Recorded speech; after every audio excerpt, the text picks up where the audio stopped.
security was damaged, and fires continue to rage in several major districts across the city. Some people are asking, have androids become a threat to our security? Hello everyone, it's Leon here from Games Radar, and I'm joined by Andy. Hey. Who has completed Detroit Become Human. Yep, that's right. So before we get into the finer points of the game, just give us a broad overview of what it's about and its provenance, I guess. So Detroit is a game from Quantic Dream, who you may recognise from such titles as Beyond, Two Souls, Heavy Rain, and if you go even further back, Indigo Prophecy / Fahrenheit. Oh yes. The Quantic Dream games are quite divisive because they're essentially interactive stories. So they live or die by their storytelling and their script. Detroit is about 3 different androids living in Detroit in the year 2038, and it's about how they come to terms with a change in the androids that exist there. It's no spoiler really to say that it's all about the androids breaking their programming and becoming more than just servant robot things. Yep. So literally becoming human. Becoming human. So you've got these 3 characters, and they're like, do they all have kind of obviously they have their own stories, but do they have their own kind of types of things going on? Like, I always get the impression that one's doing the family thing, one's doing the crimey thing, and isn't one in like a way the rebel kind of? Yeah. Without giving too much away, because obviously no one wants to hear the spoilers before they've actually played the game. But from the first couple of hours, which have been widely previewed, you've got Cara, who is the girl from the demo. Like if you remember the tech demo they did ages ago, and she is essentially a substitute mother for a child with an abusive father. And this was the thing they showed off at E3, was it? That got people were a bit sort of unsure about how well it handles that situation. Obviously, you've played more of it. Yeah, that comes from right at the start of the game, and obviously Cara has a choice as to whether or not she puts up with this man Todd beating his daughter, and how she resolves that obviously influences how the rest of the game goes. Then there is Connor, who you recognise from the demo. Connor is the detective android. He's essentially what's known as a deviant hunter. So when an android breaks its programming and starts going wrong, it becomes deviant. And Connor is actually an android specifically designed to hunt down other deviant androids. Yeah. In the demo, which is like the pre-credits bit of the actual game, so it's literally the first thing you do. Oh, okay. You see him resolving a hostage situation. And other people are reacting to him. Why have they sent an android, etc., etc.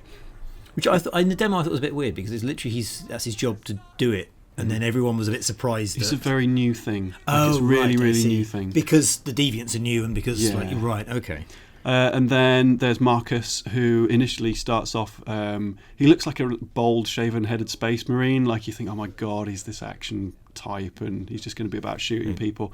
But he starts off caring for an elderly artist who's really liberal, and this artist, who's played by Lance Henriksen, encourages him to break his programming and to sort of become more of an individual, because it's quite a sweet scene where he's disabled and he's really, he needs a lot of looking after, and he goes to Markus, is this big strapping android who can do anything and remember anything, and he says, you're going to have to learn to live for yourself, because I'm not going to be here to look after you forever. So it's quite a nice subtle thing, and he gets involved in something and ends up he plays a much bigger role in the story after that, but I'm not going to give it away too much. It does kind of remind me a lot of Humans, the TV show. Like it's so close plot-wise, because even the first season you had William Hurt, had the android that was looking after him, and he was always trying to the similar thing, like you need to exist without me, and it's very, very close. Like it picks up. It's got a lot of influences from modern sci-fi. So if you've seen any sci-fi over the past 12 to 18 months, Humans, Altered Carbon is in there, Blade Runner 2049. I mean, it's hard to do robots, isn't it, without touching on similar things. But I think Detroit makes it its own. And I think there's nothing wrong with dealing with the same issues that other shows have dealt with, because they're really, really interesting issues. You talked about it, like provoking emotions and stuff, and like eliciting, feels. Yes. What and how are the feels kind of implemented? I mean, what's the sort? Because he talked about those like some decisions. Nothing feels too small. Nothing feels too grand. What's the sort of the both ends of the spectrum? I think, in much like life, you never know when a decision you make, what sort of impact it's going to have. And I think games have suffered in the past from a big decision is flagged up as a huge decision, and all the other characters go, "Are you sure you want to do this?" So there's none of that kind of, they will remember that. Nothing like that pops up. I'm trying to think of an example. There is a really, really good example about 3/4 of the way through the game, almost right towards the end, which I won't spoil, but I'll sort of give a general example of. And it's a tiny thing, like Cara reacts to someone who she's with, and you can choose to like make her more comfortable or make her do something else. And it's a tiny decision, like absolutely tiny. But later on, you get stopped by some people, and it's a really perilous situation, really, really perilous. And a tiny thing that you did earlier has a big impact on whether or not you get out of that situation properly. Right. So it's like the small stuff, it really, really adds up. And some of the things that you regard as really big decisions, where you might think, oh my God, this is going to change everything.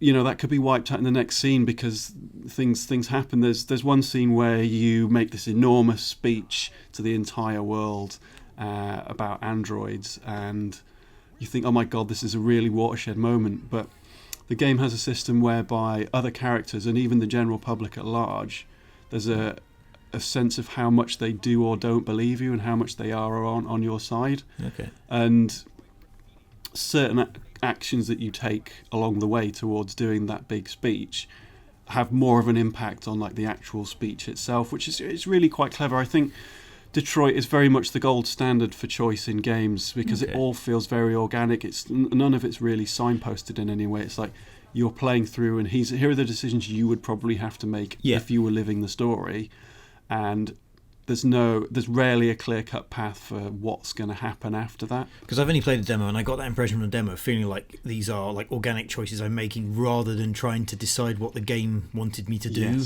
Yes. You mentioned like the perilous situation stuff. How does it handle like it's more action sort of filled moment, because it's not all just dialogue. And obviously, previous David Cage games and the Quantic Dream games, you're watching out for the prompts to press to open car doors and to avoid fridges and things. Like, how does it deal with that side of things? In exactly the same way. It's just button prompts. I played it on Experienced, which is the higher difficulty setting. If you mess them up, there are quite big consequences for messing them up.